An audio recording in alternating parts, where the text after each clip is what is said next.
Hello, everyone. Thank you for joining us today. My name is Emily. I'm a librarian with the Edmonton Public Library, and we're really grateful to be hosting this conversation today on anti-Asian racism.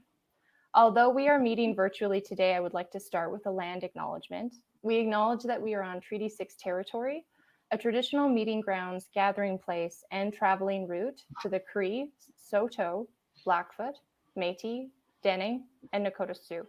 We acknowledge all the many First Nations, Métis, and Inuit whose footsteps have marked these lands for centuries. So we have the chat box open today for your comments and the Q&A function where you can post questions. We do ask you to please keep your comments and questions respectful. And now I'd like to introduce our moderator for this evening, Sandra. Sandra SG Wong writes fiction across genres, including the cross-genre Lola Starke novels and Crescent City short stories. She has been a finalist for the Arthur Ellis Award for Excellence in Canadian Crime Writing, Best First Novel and Best Short Story, and longlisted for the Whistler Independent Book Awards, Best Crime Fiction. Sandra has been involved with literary and genre organizations, conferences, festivals, and workshops across Canada and the US. She currently serves as national president of Sisters in Crime, a US-based nonprofit dedicated to equity in the crime writing community. Her next book is a standalone suspense novel from HarperCollins Canada, coming in 2022, so keep an eye out. Welcome, Sandra, and I'll turn things over to you for the rest of the evening. Thank you so much, Emily, and thank you to Edmonton Public Library for hosting us tonight. I'm so thrilled to be welcoming my guests. Let me introduce you to Linda Huang, who is one of Alberta's leading social media strategists. She's a popular blogger and social media content creator, an ethical influencer, and a passionate entrepreneur. Linda uses her online platform to support communities, to inspire and educate audiences on a range of topics, including supporting local, Black, Indigenous, people of colors, business owners, as well as anti-Asian hate initiatives. Thank you, Linda.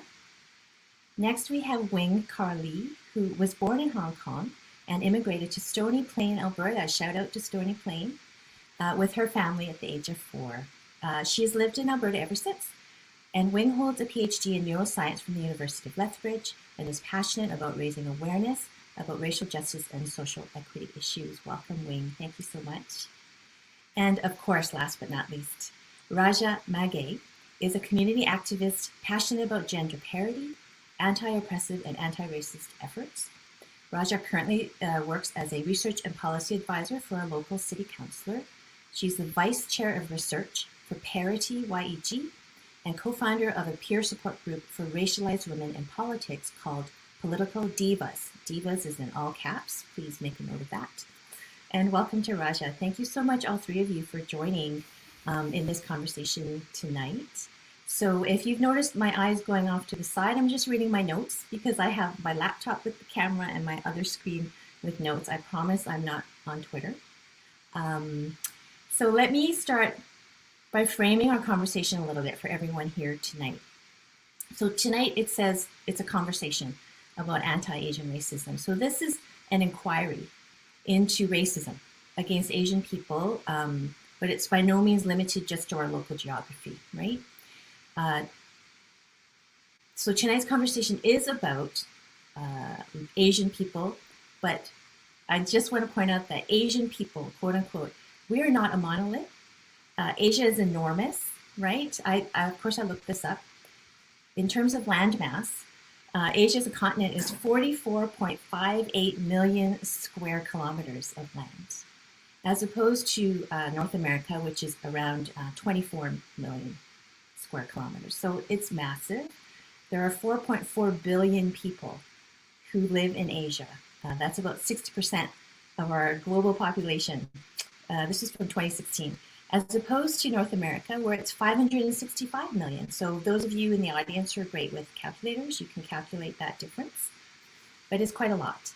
So as you can imagine, right, Emily, as our host tonight, and also the organizer for tonight, she invited the people she could invite, and the people who could come said yes. So the 4 of us cannot rep the entirety of the Asian experience, or even the Asian diaspora experience, right? But we're going to do our best to talk about our experiences and to share our opinions, and we definitely don't claim to be definitive about anything on this topic. So please keep that in mind. And everyone in the audience, if you are new to this conversation, welcome. Really, we welcome you. And whether you're new or not, please take care of yourselves. So we'll be touching on sensitive topics and things which might hurt some of you to hear about, things that might remind you of hurtful things. So if you need to take a break, or even if it's so strong you need to leave, please leave with our blessing. We want you to be safe. Okay? Engage with this conversation at the level that you are comfortable with. I am here to guide our conversation tonight, and also I would like to take part in it, of course. We're going to go for, I don't know, close to an hour maybe, and then we'll have time for a Q&A after to round out that evening. If a question comes up to you, audience members, while the four of us are talking, please feel free to use the Ask a Question button. Function is at the bottom of your screen. We have someone already who's put a question in there. Put your questions in there. When we do the Q&A, I will be able to bring that up, and I will go through the questions, and we'll handle them then. And of course, feel free to chat amongst yourselves. I cannot guarantee that I will catch all the comments in the chat, because I know I'm going to be really, really interested in what Linda, Wing, and Raja have to say tonight. So if you have a burning question, please use Ask a Question, because I might just miss it in the chat. All right, so let's get started. Yeah, so this is a heavy conversation. It can be, but at the same time, we can't be heavy all the time. So you may see that we're laughing or whatnot. It doesn't mean that these issues aren't important to us. They are, right? But we're just going to be however we're going to be about it. And hopefully we'll all learn something together. So the first question I want to start with is, why are we having this conversation? And Wing, Linda, Raja, why do you feel that it's important to participate tonight? Who wants to go first? Just unmute yourselves, and then we'll just have a combo. I can go first. Yeah, great. So thank you so much, the Edmonton Public Library, for having me here tonight, and thanks for everyone who showed up for the conversation. I guess for me, I think we're having these conversations more now, and probably, I think maybe it became more mainstream, the anti-Asian racism discussion, even before the pandemic was officially announced or kind of hit North America. So my parents own a Vietnamese restaurant in Chinatown. They've had it for almost 30 years. And before, so March would have been when the pandemic was officially announced. But kind of was sort of making news in late December. And we had even noticed, January, February into March, this drastic decrease in business and foot traffic to Chinatown. Not to say that was the only reason or only other, I think, issues that Chinatown is sort of working through, but I heard as early as January, kind of around the world, that Chinatowns were starting to lose business because people were blaming the Asian community, and they just kind of cast this, brush across all Asian communities that they are the cause of the pandemic or this pandemic that is to come, and so there was this drop in support. But then with that, a lot of people were saying that's ridiculous. And then coming together to, I remember as early as January that people were kind of organizing, let's support our Chinatowns. Let's, show support to the Asian people in our lives right now. So for me, I think I would say vividly, that's kind of when these sort of anti-Asian racism discussions in recent memory started. Of course, there's different things that I think I and other Asian people, as well as then Asian women, have probably faced, whether overtly racist or more microaggressions or subtle, that maybe we'll get into, over the years or growing up. But very recently, I think that happened. And then I know I personally got more involved in well, what can I do, or how can I rally community in a positive way? How can I push against anti-Asian racism in the last few years? I think largely as this like response to reactions that were happening because people were blaming Asian people for the pandemic. But yeah, that's end. No. I mean, this is what we're here to talk about, right? Is what's important to us as women of the Asian diaspora who live in this city, right? So Raja Wing, like, how would you like to approach this question? I can go next. Yeah, thank you. I think I totally agree with all of Linda's comments and the kind of trajectory of how we arrived at this moment. I think as well, as you mentioned before, Sandra, that we're not a monolith. So what COVID really did is it showed that hate towards Asians they don't ask where you're from, right? There's a lot of assumptions that are made. If you look a certain way, you have black hair or you have certain features, then it doesn't matter if you're Chinese, or for me, I'm from Hong Kong. I don't identify with what one might describe as the Chinese identity. But none of those nuances no one stops to ask about those, right? So I think the pandemic and the Asian hate that we've witnessed, that we've seen in news articles, reports, elderly people waiting at the bus, they're not all Chinese. And so I think coming together as different representatives from different cultures of API backgrounds is actually, one of the things that came out of non-discriminatory hate. If you catch what I'm saying, is that we, I think, are uniting and finding our our common experiences, even though we are different. But some of that, the hurt and the pain, some of those are common things that we can gather around and discuss because they are things we can relate to one another with. So it's that uniting of the Asian voice, if you will. I think that's what we're experiencing now, coming together. Yeah. Raja? Yeah, I absolutely agree. It felt like when we were in the pandemic, there was kind of this build up, and then it all kind of culminated when the shooting happened. And then, all of us, especially here on this panel, we really tried to find ways to step up and figure out how we're going to use our voices. And now, we're trying to find that solidarity within our community. I know that it's hard for elder Filipinos, especially. So if you guys don't know, I'm Filipino, and it's hard for elders to get past kind of this racism that they may have to other Filipino cultures. Other Asian cultures as well.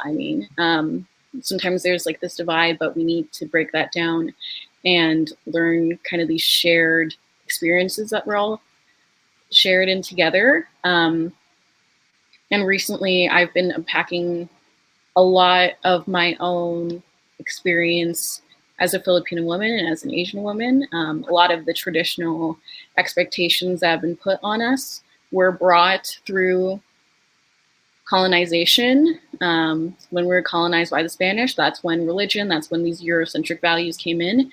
And we're still learning to this day how to kind of rewrite that. Because for so long we were kind of told to fit into this mold. And we're told, we have somewhat kind of this proximity to whiteness and this kind of expectation to be the model minority.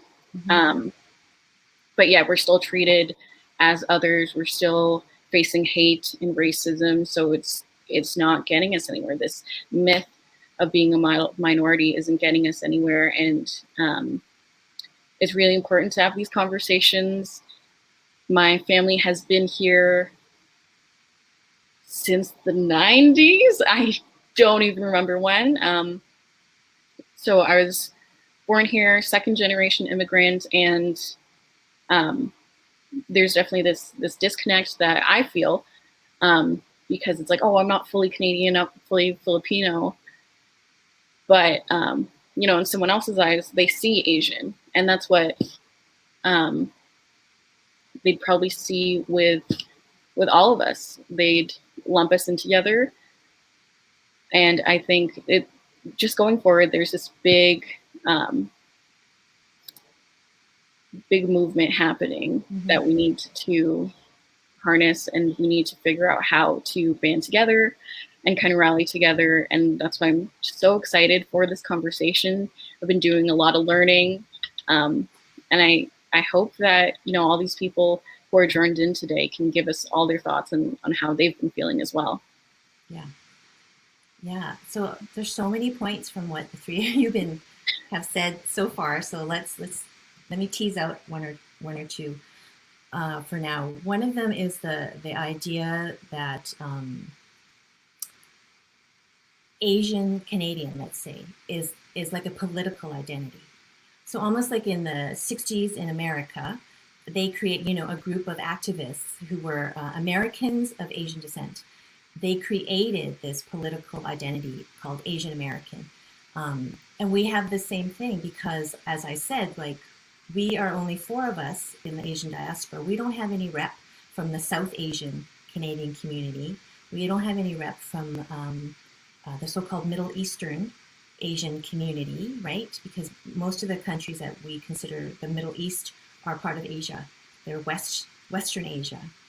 And a lot of the discrimination that we're referring to is because of being othered, because we're not white. So that's just immediately we're not white and we look Chinese, or we are Chinese. Some of us are. My last name is Wong. So I'm also from Hong Kong, and I'm actually an immigrant. I immigrated here when I was a child. So we don't have any Japanese Canadians on this conversation tonight, and that's a whole other history, right?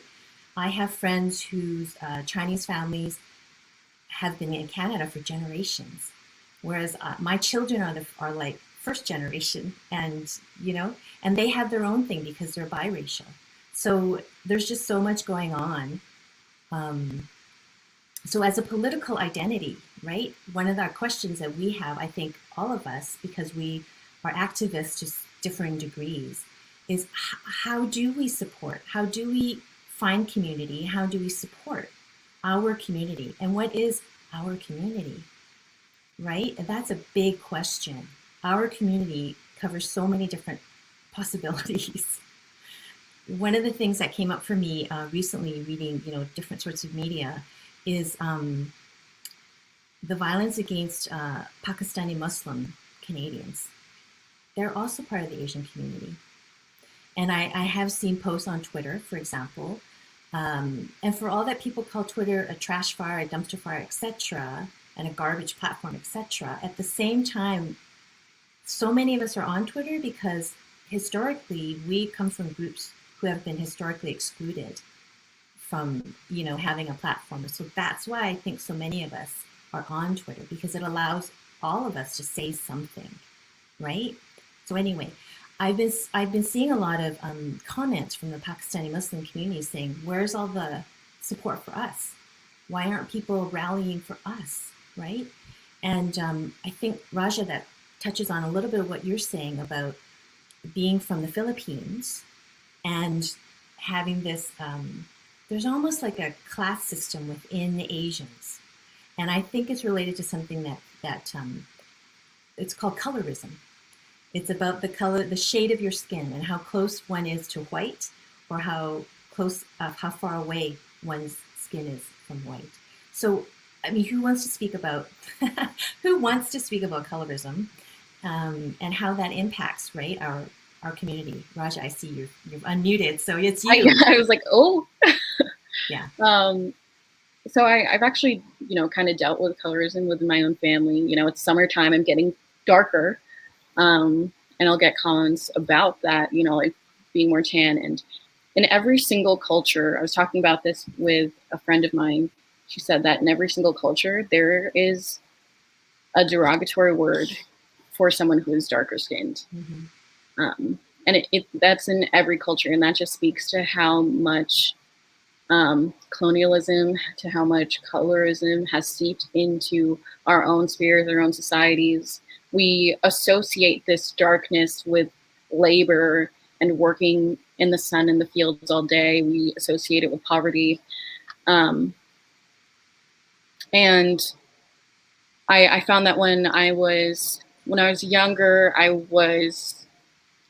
didn't want to be lumped in with the other Filipino kids who spoke Tagalog. I wanted to be different. I wanted to be closer to people who maybe didn't even really understand my Filipino culture, but I wanted to be separated from them for some reason. But now I'm finding that as I get older, I need that community of Asians. I need that community of Filipino sisters to share in my experience, because that's when I find like the real healing starts. You start to talk to people about your experiences.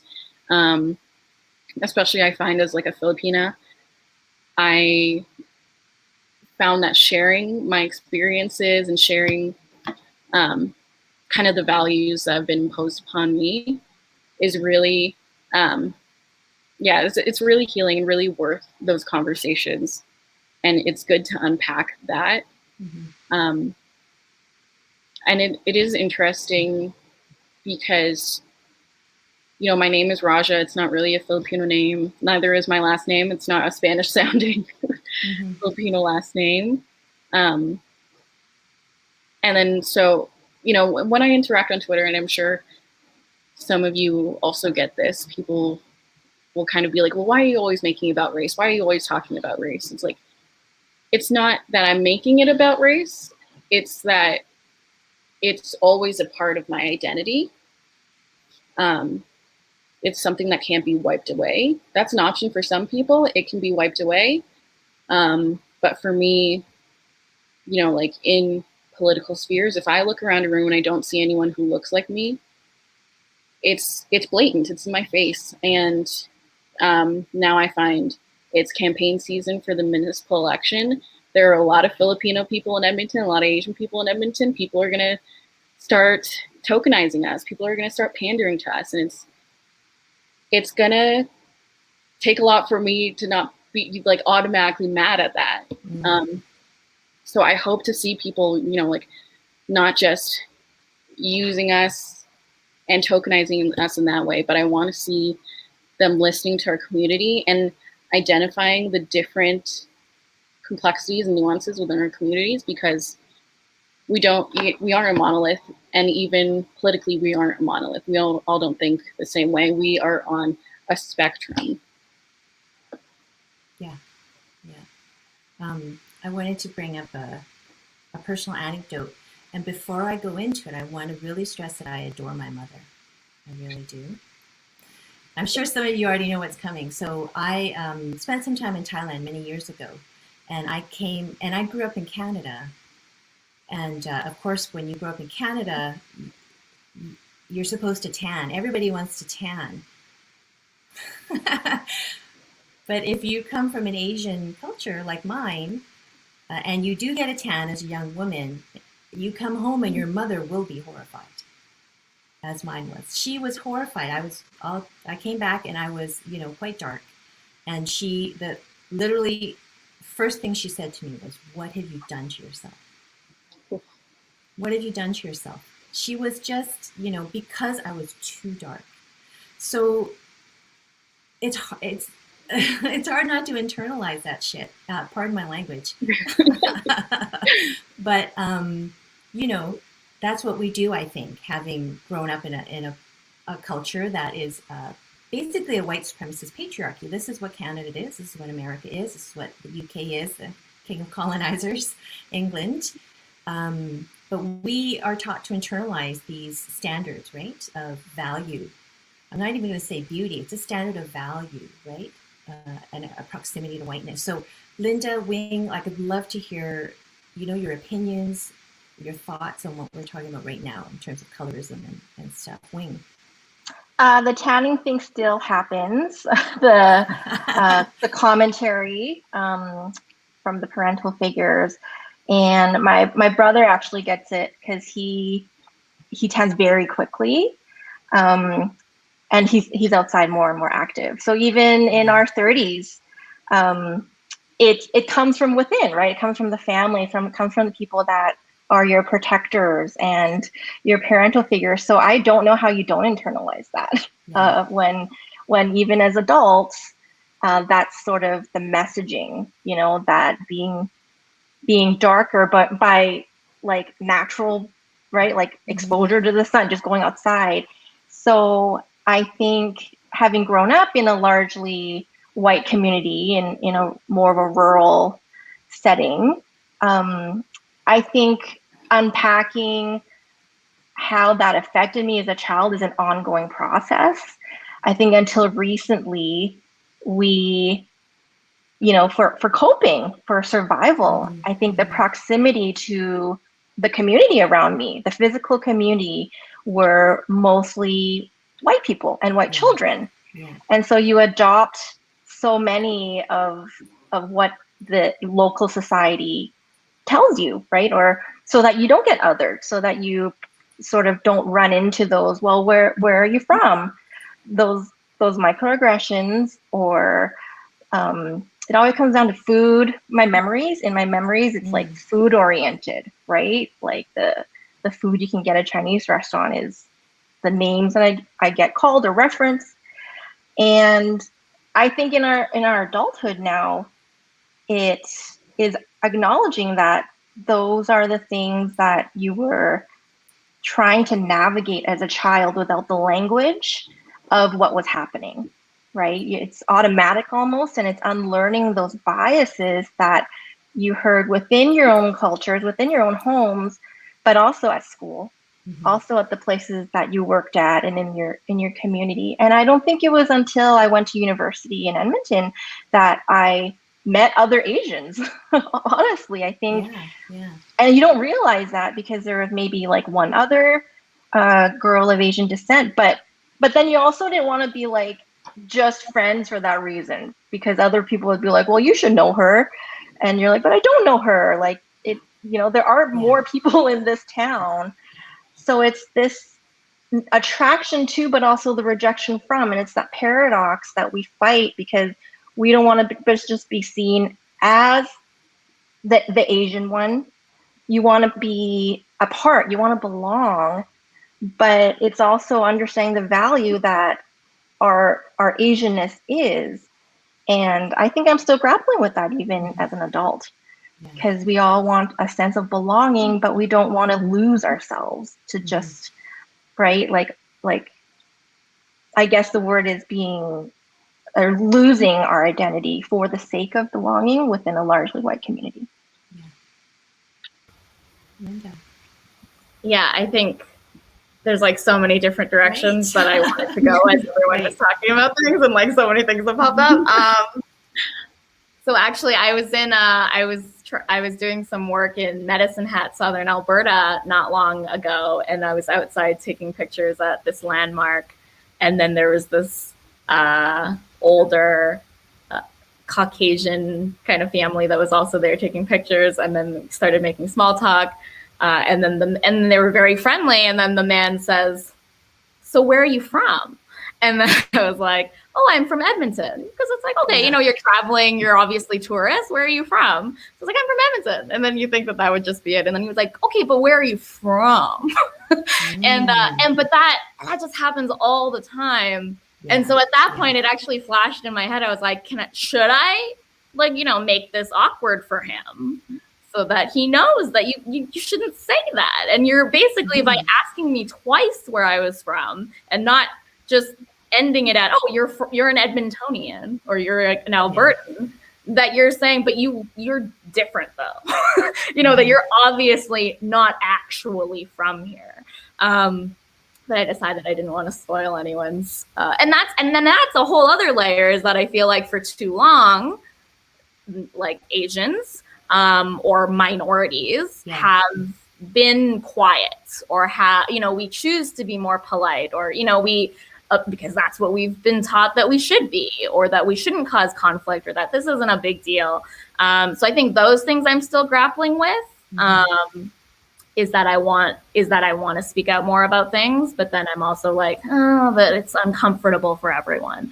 But I just repeated, I was like, oh, I'm from Edmonton. And then I kind of threw him a bone because I knew what he was looking for. I was like, but my family is from Vietnam. And he's like, oh, excellent. Like, so yeah, so I think about that often. I think about, when we were talking about kind of color, I was just talking to my husband and a few people. They're always quite jealous of, I don't even think I look that dark right now, but I tan very quickly, right? Largely because, I joke it's because my ancestors worked in rice paddies, and it just occurred like that. But then I started thinking, it's so weird to me that Caucasian communities, they treat people of color differently, but they like pick and choose these aspects that they really like. And they're like, well, I want to be tan, or I like being darker, but if you're darker, that's not good. Or I really like your food, but I don't like your accent, or so I'm like working through that. And then the part where people, and I think someone in the chat was talking about Asians being racist against Asians, or Asians being the most racist against others, is that I think about that often too. And then I don't think you realize it growing up, but it's just just things that my parents will say casually. It's like, oh well, but that's because they're indigenous, yeah, or that's, or even in, and now I'm thinking more about it, even in just the translation of the Vietnamese words for different groups. It's like the literal translation is, well, that's the black-skinned person, or that's the red color person. And it's like, and so those are all things that I'm working through. But yeah, I think you can go into so many different directions with this conversation, which I don't know if it's a good or a bad thing. But. No, but that's the thing, right? That's that just highlights that there is no definitive answer. There's no right way. There's just this conversation. There's just this exploring all the different ways that, as Raja, you already pointed out, colonialism has set the conversation about our identities, about our racial identities. And race is already a construct. Like that's a whole different conversation about race as a construct. So we're just going to assume that we all know what we're talking about when we say race. It's basically what we're calling the colors of our skin. And where we're from, that's not a white nation. Anyway, okay, wow, there's so much to talk about. I'm like, where am I going to start? So let's talk about this model minority idea. I just call the model minority myth. Say that 5 times fast. No, don't. That it's just another tool of oppression, right? It's just another way for the dominant white supremacy to split non-white groups up. So then they can say, and the model minority myth was created in opposition to racism against Black people, African Americans, African Canadians, mostly African Americans. Anyway, so then they can say, well, look at these wonderful Chinese people or Japanese people. Look how they've bounced back after we oppressed them. But they're okay, they do really well. But why can't you, Black people? Why can't you do as well? So, it's crap. I know I'm so articulate, but sometimes you just got to use the most basic words. It's just this idea that, and I've encountered it personally, I'm sure we all have, and many people in our audience tonight. When white people say, oh, well, like you're so industrious, you're so good at math, you're so great at science, you're just so, analytical, and you all make really good doctors. You're all really great doctors, or and it's this idea of you as a monolith, again, that's really, reductive, that all Asians are one thing. and that people from Asia all look, closer to me and Wing maybe than to Raja or even to Linda, because your skin is a little bit darker, the fetishization of light-colored East Asian women, for example. They're beautiful, they're docile, like that's related, right? The sexism of all of that is related to model minority stuff. That we are better at some things and we're better than others, others, right? The others being non-white people. Oh, Linda, you look like you were saying something. Okay, Wing, Raja, who? just like jump in.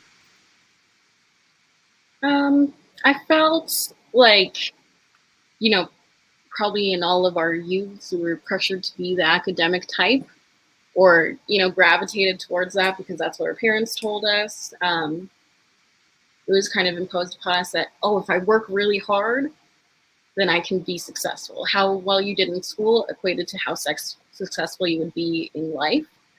And that was kind of very similar to the model minority myth. Mm-hmm.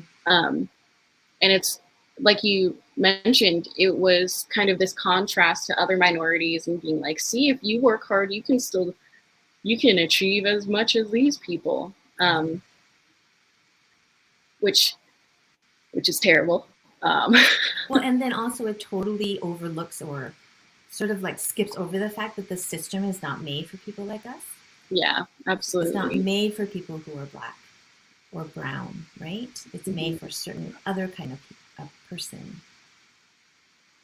Well, I had read once, I think in the last couple of years, actually, with all the discussions around it, is that what the, model minority / you will be quiet but intelligent, you'll work hard, and you'll contribute. These are all, in a way, these were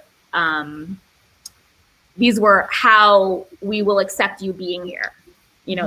This is you can be here if you are these things and right. if you contribute in these ways, and then you're acceptable, but only in that way that we have defined here. Mm-hmm.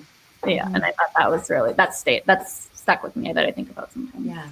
And I think it's really a product of capitalism, right? That if you are productive, if you have degrees, and I'm speaking as someone who has doctorates because it was so ingrained within me that your status is elevated and thus you can transcend your otherness, right? That you can work past your immigrantness because now you're being welcomed into society here in Canada. And a lot of times too, if you pay attention, when there's acknowledgements from politicians about certain holidays, right, that are non-white holidays, it'll be like, it's Chinese New Year. We are so glad for all that the Chinese have done for us.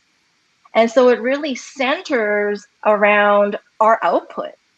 Yeah. And that's so dehumanizing because we're seen as industrious, as laborers, as the people that keep the restaurants open so that, the food can be enjoyed. And yet we're never seen for who we are.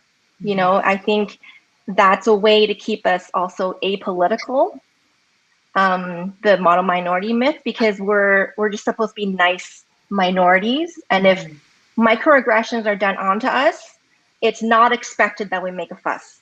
It actually, I find that it's jarring when you stand up for yourself as an Asian woman, because I'm not the docile, quiet stereotype. And I can feel the shift in the room when I disagree at a table, and it's palpable. And for me, it's, I think, like breaking that mold on a daily basis is met with this like unease of like, oh, you're not really fitting into what I thought that you have a PhD, you're probably like a quiet academic type, you play nice by the rules, and then you end up being like an outspoken person because you have opinions, and suddenly you're like the outspoken Asian, as though it's like so rare. And it is rare. It is hard to find.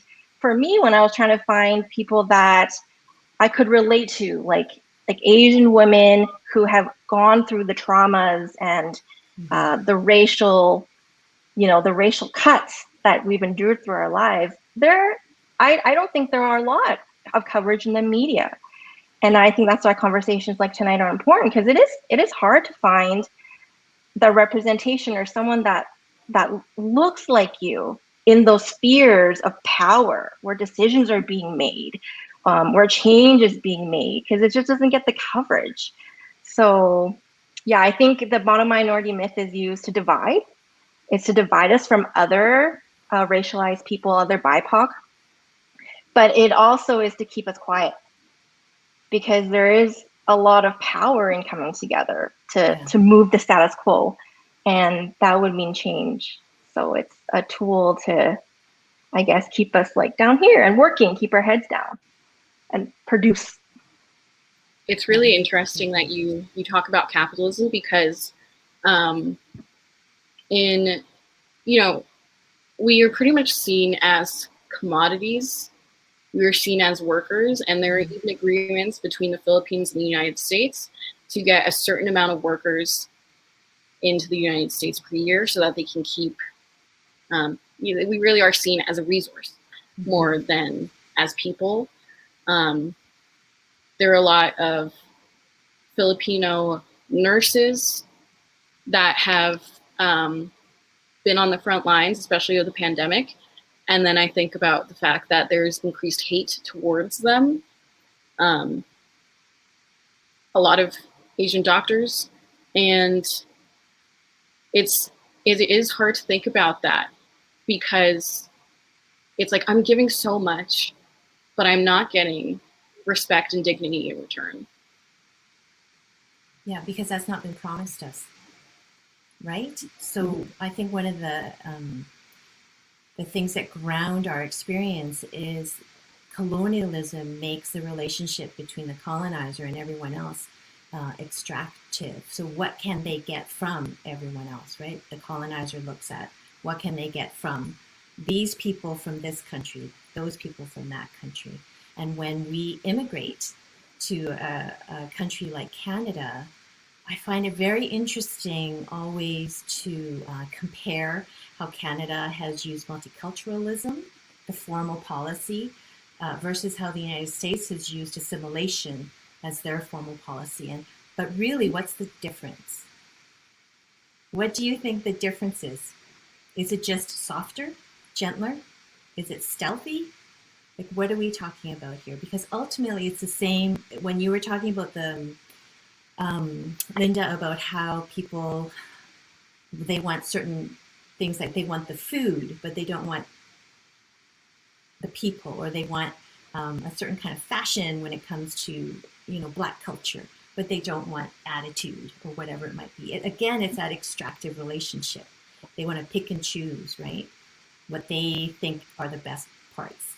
So let's talk about that. Let's talk about Canadian multiculturalism, in the context of anti-Asian racism. Who wants to go first?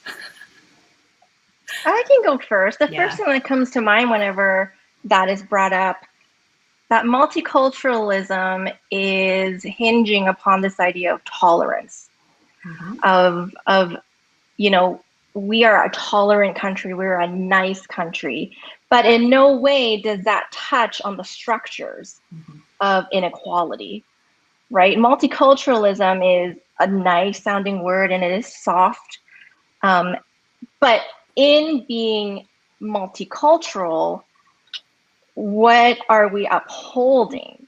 The disparities are like washed away, right? Because in the guise of, but we tolerate everybody. But in that, you're dismissing the actual issues that certain populations face. And you're dismissing that there are race-based differences to income and, to being able to access success. And in washing that away, it's almost worse, because then you don't have a foot in the door to discuss it, because you're just met with, well, Canada is nice, we're multicultural. And then you see like attacks on Muslim families. And then it's being like dismissed as, well, it wasn't race. It's not race, because we accept all races. And it's almost like this like cover that you can't penetrate because we're nice. And we're trying to say, but it is an issue, and niceness doesn't actually negate the experiences and the inequalities. So I think it almost is a hindrance, because we don't want to talk about it. It's a non-issue. We fixed it, is the party line. Yeah, or the favorite. We don't see color. Well, so that to me, that makes me go back to the idea of, you know, and I just feel like these things come up all the time, is that, should I say something about this? Or, you know, when someone's like, it comes up all the time. So I used to blog more about food. Now I do more travel, but a few years ago I was more focused as a food blogger, and there were many Asian women food bloggers in Edmonton. There still are, but I remember many years ago there would be various events that we would go to, and the amount of times that me and 3 other Asian food bloggers would get mixed up with one another, from the people inviting us, from other writers. There were several times, it was just shocking to me, that they would confuse the partners of the Asians, because they just assumed, oh, that's the one who has the white husband. But actually, a few of them, or whatever. So there's so many of those instances, and all of those times we'd just be like, haha, no, that's not me. And that's part of that niceness, I think, but we're being too nice. And then people don't realize that that's an issue, and then they keep doing it, or they keep saying it, because they haven't had that moment where someone says, that's not okay. And what you're actually doing when you do that is you're saying that we all look the same, or that, you know, we talk the same, or we sound the same, or that we write the same, or that, that we're the same people. So I do struggle with the politeness, how nice do we, as the person that's facing the microaggressions and the subtle racism, be. And then I also struggle with, I feel like a lot of people, when I try to post about anti-racism information or resources, I think I actually regularly get non-Asians replying and saying, well, but like, we're all equal, you know, or they're like, but, you know, I don't see that you're different, or like that Asian people are different. And so I have been gently trying to remind people that and this is kind of what you're saying, Wing, is that you've just rejected that we are saying that there's an issue, or that this is a problem, by saying, but I think they think I think a comment came up that was like nice racism, but I think they think that, you know, oh, I don't see color, I don't see that you're different, but we're telling you that there are differences and we're being treated differently, so you can't just reject that. But they lean towards this like la-di-da. I think that ideal of what that nice Canadian multicultural nation was years ago, or that they tried to force upon us, but that isn't actually true. But yeah, so now, and I've had some very awkward conversations where I'm like, that's not me. Good for you. You must be thinking of this person who is not me.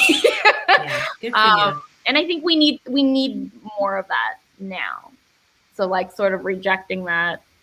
And then, but I think, you know, it's just, I feel like it's still so awkward for like, why do we have to say that? You know, why do we have to do that? But yeah. Yeah. Well, I am sorry that's happened to you, Linda. right? Because it happens so often to so many of us in predominantly white spaces where we are confused for another other. And you deserve that apology. Not from me, you deserve it from those people, but I'm sorry that happened to you. The thing about multiculturalism and assimilation as, policy is it's all about erasure. That we are not individuals, right? There will be some point, I will guarantee you that at some point, if Wing and I are somewhere together, we will get confused for one another. Absolutely. That's how it's going to go. It happens so much. Yeah. Like so many memories come to mind. Like even my advisor would get his students mixed up, like totally different projects, and it's like, oh, which are you? Yeah. and we hung out a lot, but it's like, oh, here we go again. We're just supposed to accept it because we're often not in that position of power, right? Like I'm not going to call out my advisor who holds the key to my graduation, right? Or me passing, or and it's that power dynamic that we often find ourselves in a position that we can't really, call somebody out or ask for what's right for us to be for the corrective action. And so we just smile and like try to be like, well, that's not me, that's her. And why, right? Like working through like, how do we not have the consequence of asking for the bare minimum of being called by the right name, and yet it's so uncomfortable to ask for that. I had a neighbor, she was just in her front lawn, and then a car slowed down and called her a racial slur, and she posted about it on her Facebook. And then one of the comments, it was something along the lines of like, oh, it's okay, I don't see you like that, I just see you as a human being, like a good human being. It's like, well, I'm also still Asian. This is still a part of my identity, and it's still a visible part of me, very visible. And then the rest of her post was kind of asking for advice on when she was going to have the race talk with her biracial kids.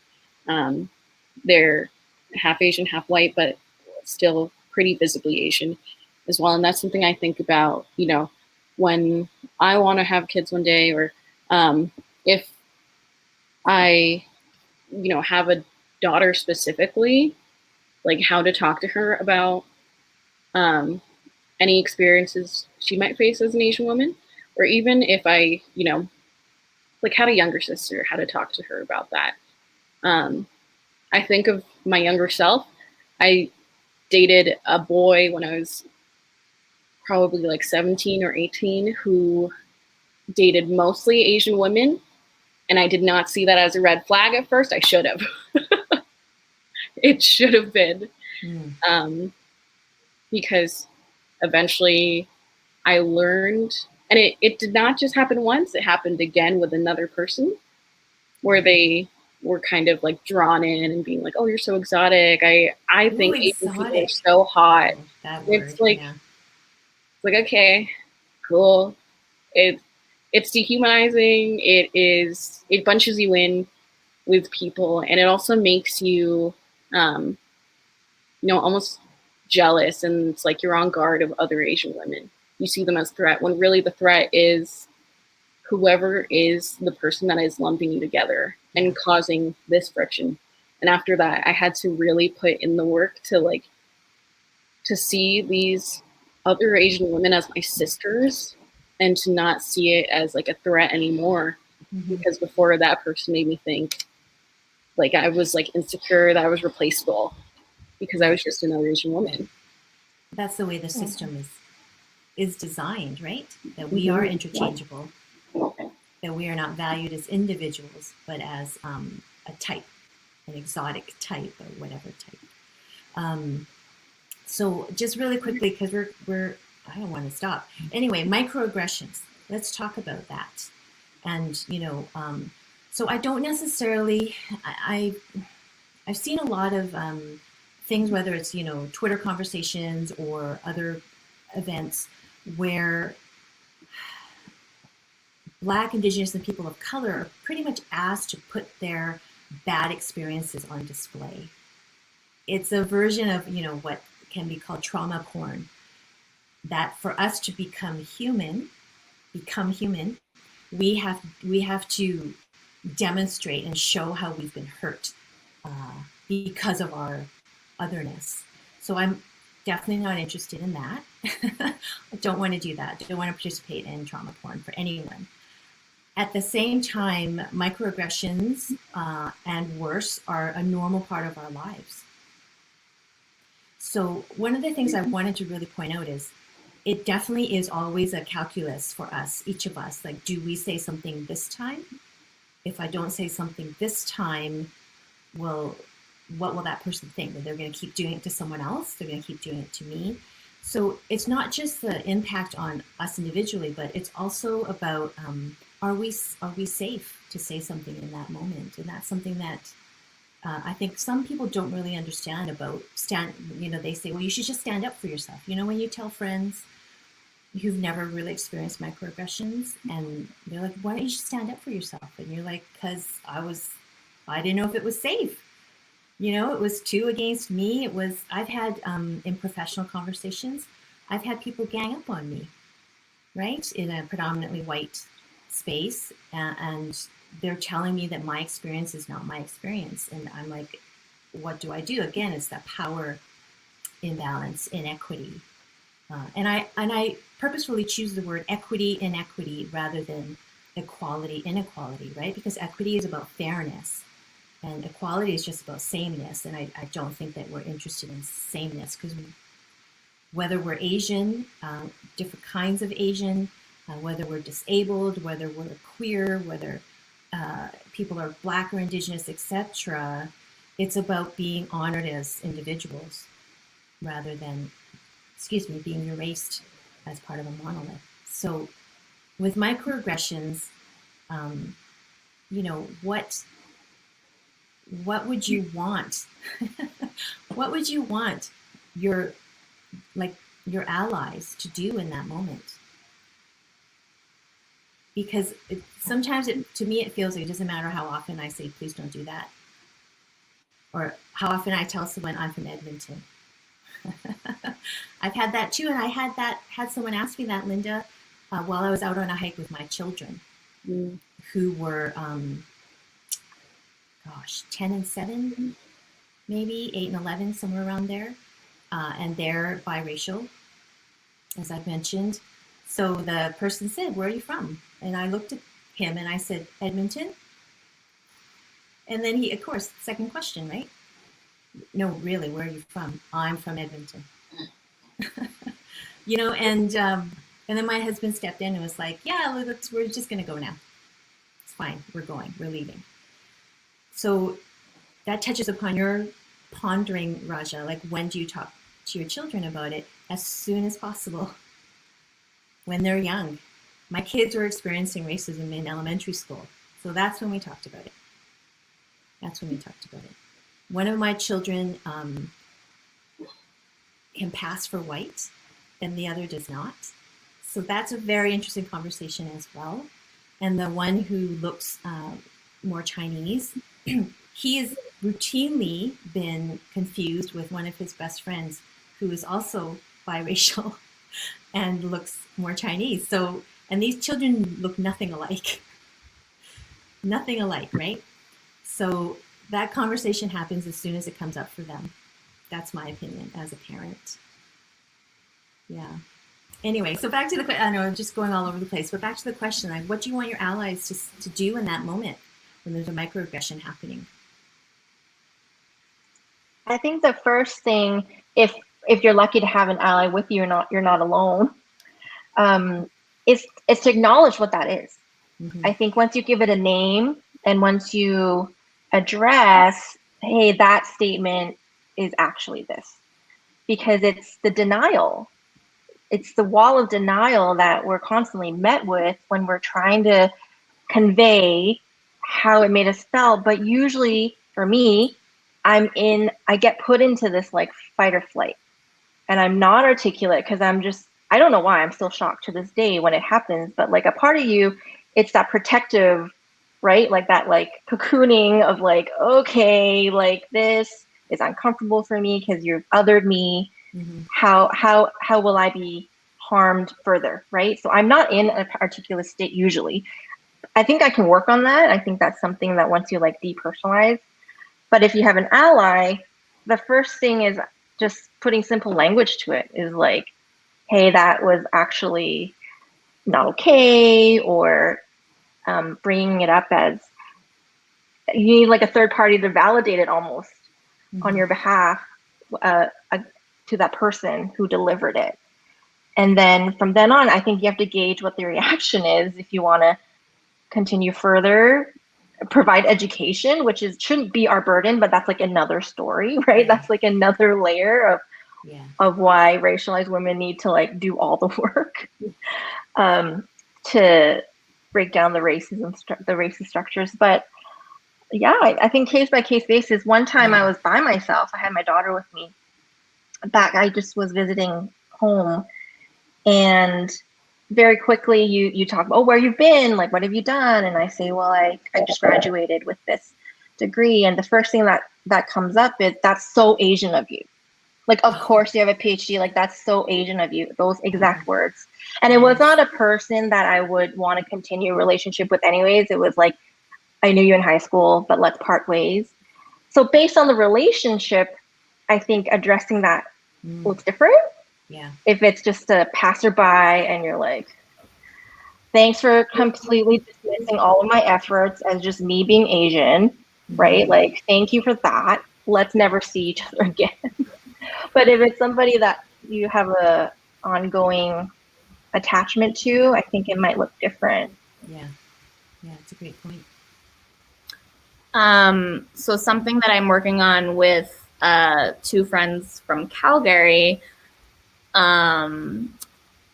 which I hope will be ready by the fall, is so in all of, I would say, the last, especially the last 2 years, with trying to figure out how, I think Raja had put it as, how do we use our voice? How do we use our platform? How do we educate on all this? Is that something that I found kept coming up, which would apply to allies or people who want to be allies, is that if I posted about something like anti-racism, whether it was anti-Asian or anti-other racism, is that people would say, you know, like this scenario, I've thought about this a lot and I just didn't know how to articulate it. Or, oh, that's really, that's a helpful resource.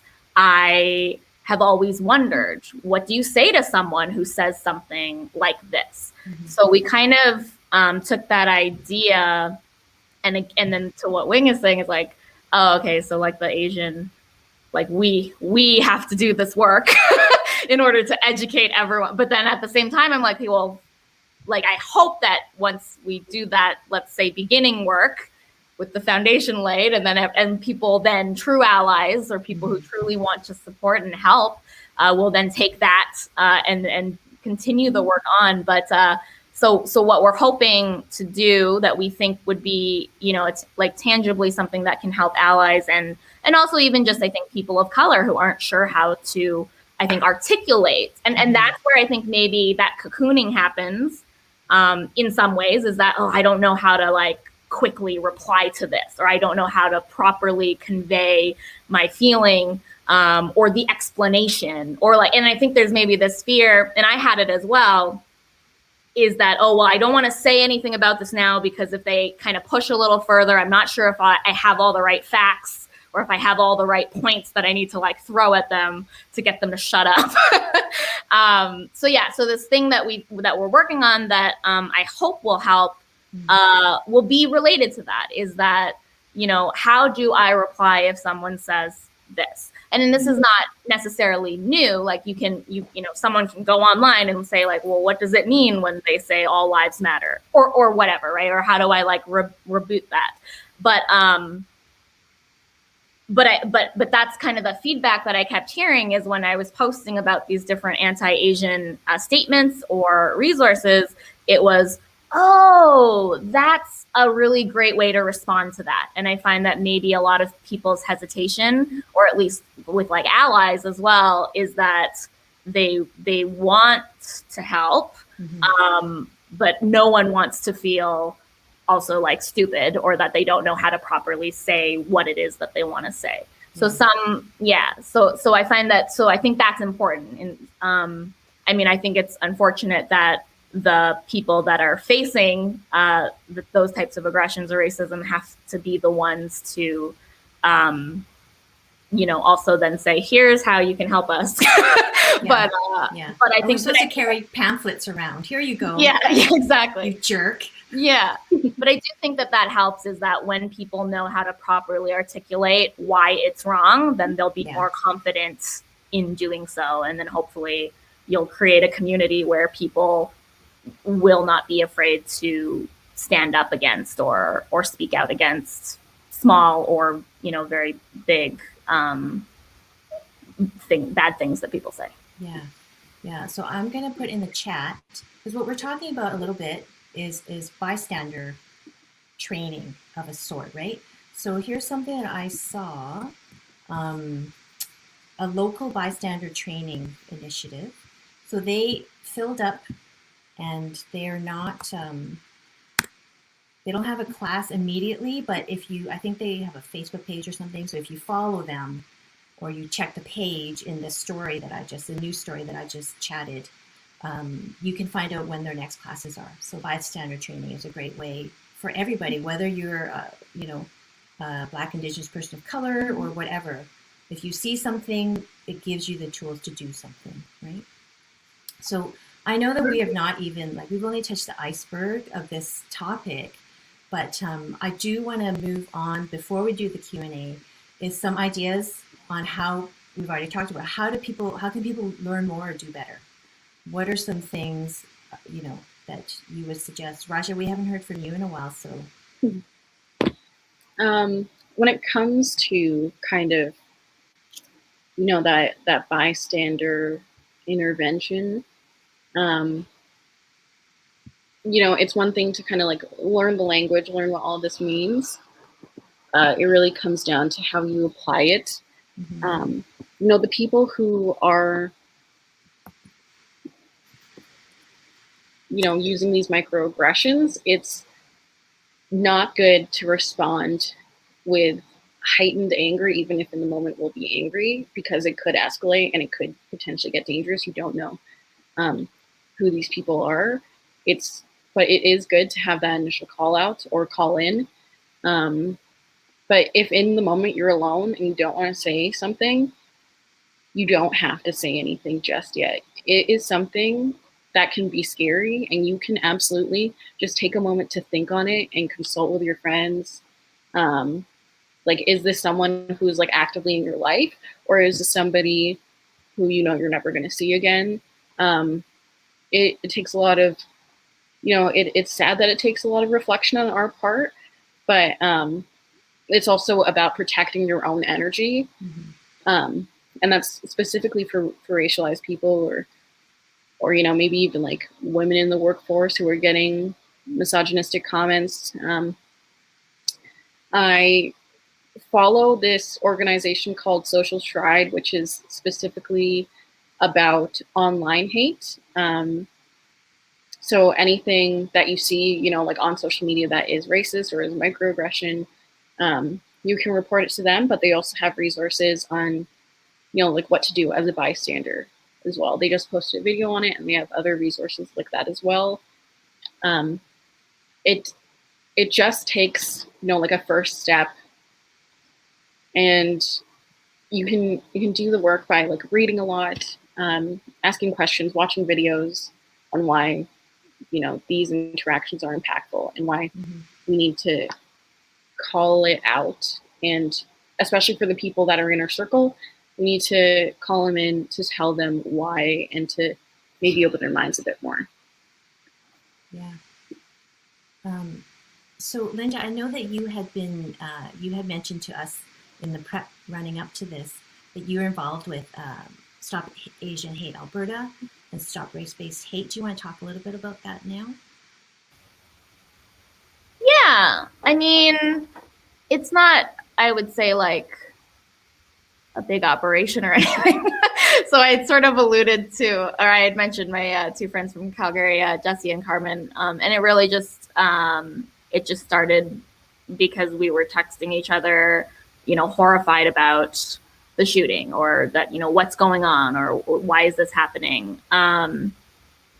Yeah, and then we thought, so at the time, so Jesse, Carmen, and myself have connections in the Alberta like culinary and food industry. So we had thought maybe, and I had sort of mentioned, like, oh, you really like our food, but you're gonna stand by while we get attacked, or you're not gonna be outraged, or you're not gonna say anything.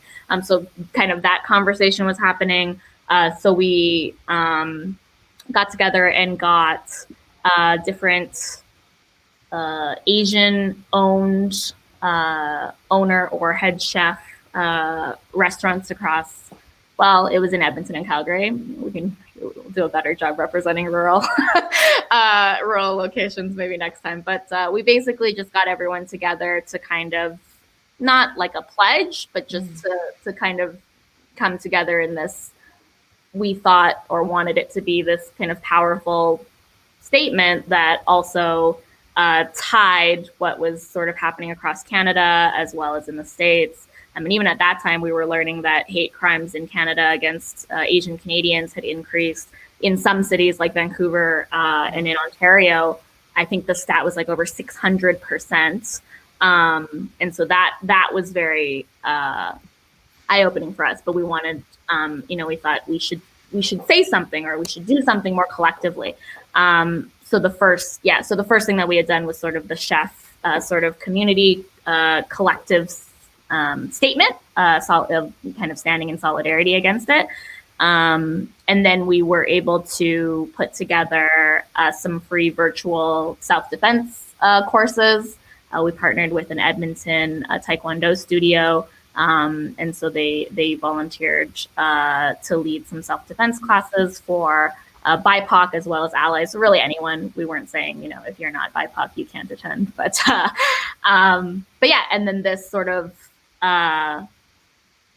resource, like how to articulate, or how to, that sort of thing. Again, going beyond, I think something that kept coming up actually, and still does when we talk about anti-Asian racism, is that it's really, it's just anti-racism. It's not just, it's really, yeah. So it's really, how do we help stop these bad feelings and then in some cases attacks, whether verbal or then very violent, against people of color overall. So yeah, so it's just and again, like, it's not a big operation. It's the three of us right now, and trying to see also where we can, because we're not the first ones to do like an anti-Asian initiative. So seeing where we can also support or amplify like Act to End Racism, or other local groups that are doing this work as well. But I think it just kind of it grew out of this desire we should do something.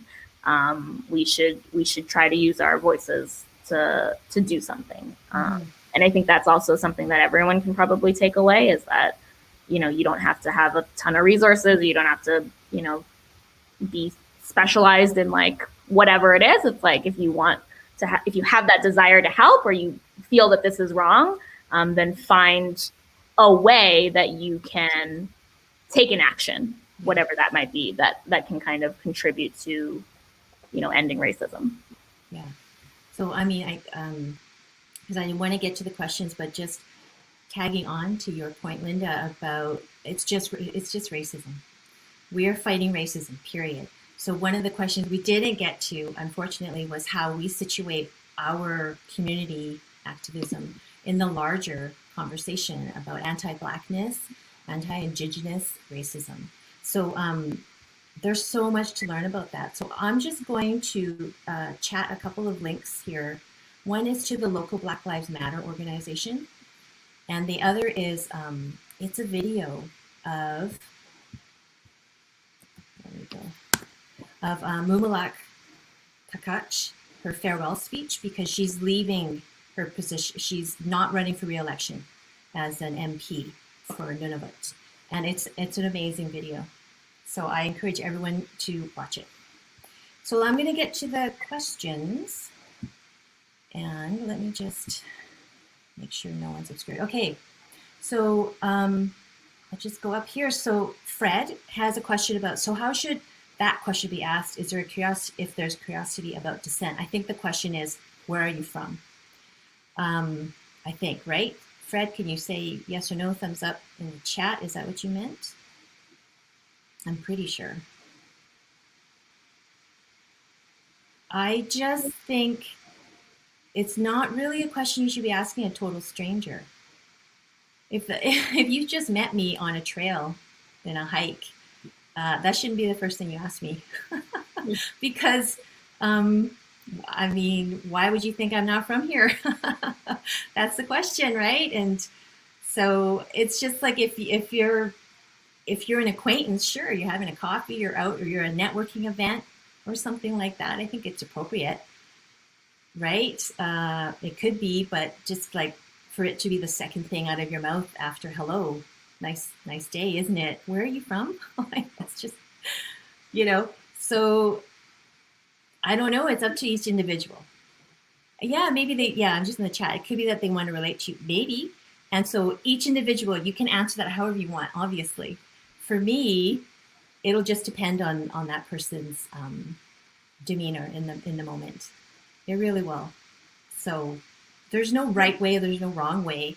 The right way could be taken the wrong way by someone else. So I know it's like, I'm not trying to be wishy-washy, but I don't have a prescriptive. I don't think anyone, I mean, Raja, did you want to say anything about that? Or? I find it, sometimes I get it with like other Filipino people, but it's in like this comforting, oh, are you Filipino way? Yeah. It comes from like this excitement, and it's like if they see you in a space and it's like only white people around, or like a majority of white people around, and they see you and they're like, oh, you're Filipino, then in some situations it's comforting. Yeah, that's a great point. I think it's the vibe. And like you say, Sandra, the context does matter. And you have to build some foundation of trust that you're not just coming at me because I'm other. But in Raja's sense, there's togetherness, right? If that question is coming because we want to be together and it's warmth and not separation, then it's totally different. But if it's a person at the mall who just is curious because they're centering their own curiosity, that's really about them, but at your expense, right? And that's how I feel is I don't know you, we don't have that trust relationship, and this information is not actually, you're not privy to that information. If you're just a stranger, you don't just own that information or entitled to it, unless I've seen that you're in it for good faith and you're not just like satisfying your own need of like, oh, you're different and I just want to call that out and I want to know where you're from so I can catalog, I don't know, faces or right, like it's the centering of the question and the context. Yeah, great point. Okay, the next question I see here is, what are 3 ways the general public can help stop Asian hate? Or what are 3 ways we can nurture civil society, even when we're under stress? I think, I just think it's really interesting, the general public. Are we not part of the general public? What does general public mean? I'm just, I'm here to make trouble, basically. So I'm just going to make trouble. So who wants to answer this? What are 3 ways the general public can help stop Asian hate? I think we've touched on it. Yeah, Fred, troublemaker, ... We've touched on one way, which is, find out how to be a responsible bystander.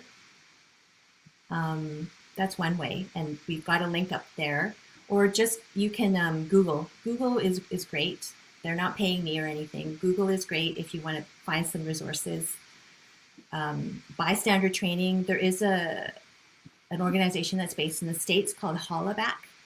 So they do lots of, I think, online bystander training. You have to sign up because they're quite busy.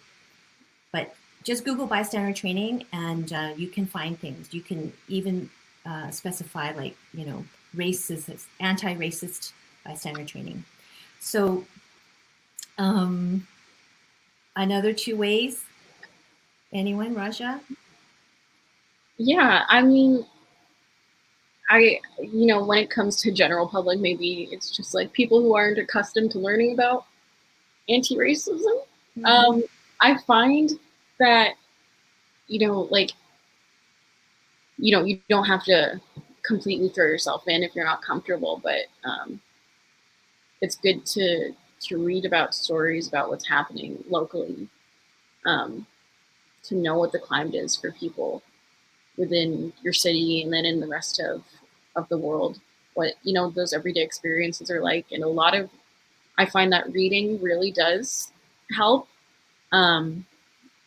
especially just like to help open up your perspective, because sometimes we're so trapped in our own perspectives and mindsets that we don't really see past it, and it leaves us very stuck in one way.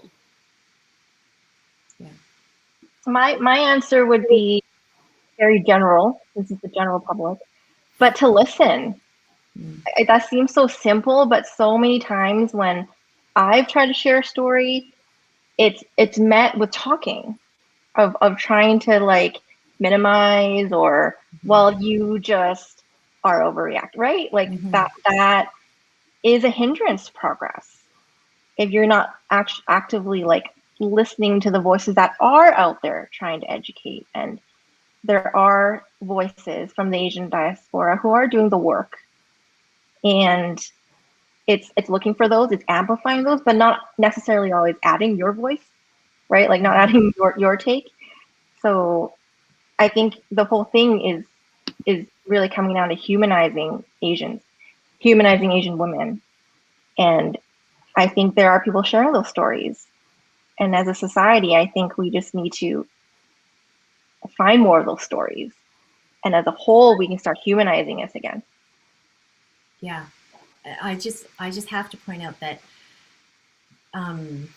we are already human. We're all already human. And it's just the interpretation of others saying that we are commodities, or we are exotic, or we are et cetera, et cetera. So it's just a little thing for me. Again, troublemaker. Okay, so I think we have time for one more question. And I'm going to take this one. This came up, asked by, I hope I'm pronouncing your name right, Romaine or Roman. To what extent does culinary participation represent a profound engagement with the experiences of a culture and racial group?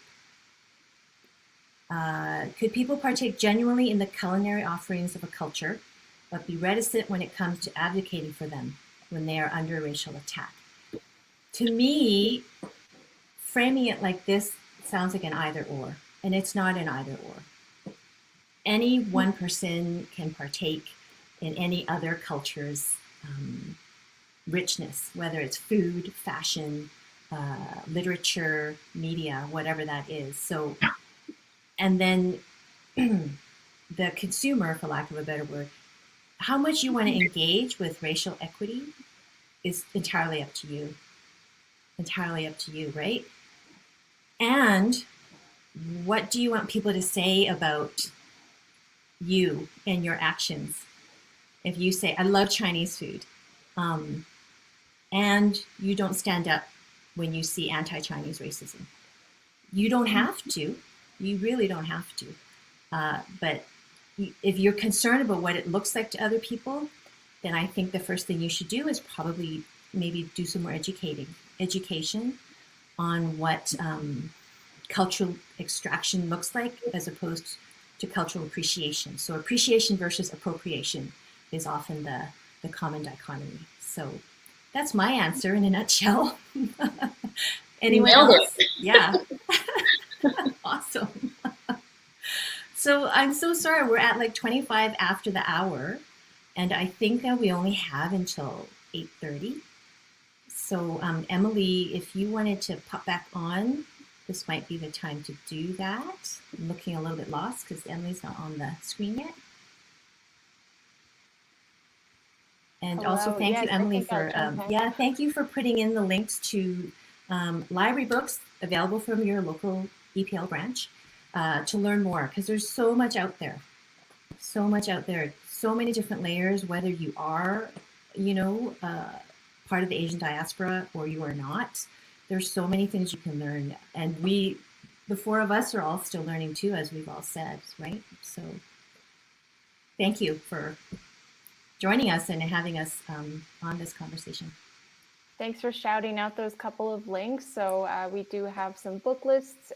They also contain other kind of resources, documentaries, and that kind of thing. So those are in the chat. And I just wanted to mention as well, because we had a question about it, that this is being recorded and will be available at the same link that you use to access this. And that includes the chat history. So you will be able to see all the many, many links that we have in the chat here, because there was some great stuff shared. So I just wanted to pop on at the end here just to thank you so much to Raja, Wing, Linda, and Sandra for sharing today. It's not an easy conversation, but it's a really important conversation. And at EPL, we're just very grateful that you were able to share your thoughts and experiences today. To everyone that joined us, EPL always has lots of events going on. Please check out our website, epl.ca, for more. And you can also find out more about our Adult Summer Reading Club there that's going on right now. So be sure to check that out. And one last thank you to our panelists again, and to everyone who joined us tonight for this conversation. We hope you have a great rest of your night. Take care, everyone. Thanks, everyone. Thank you. Thank you.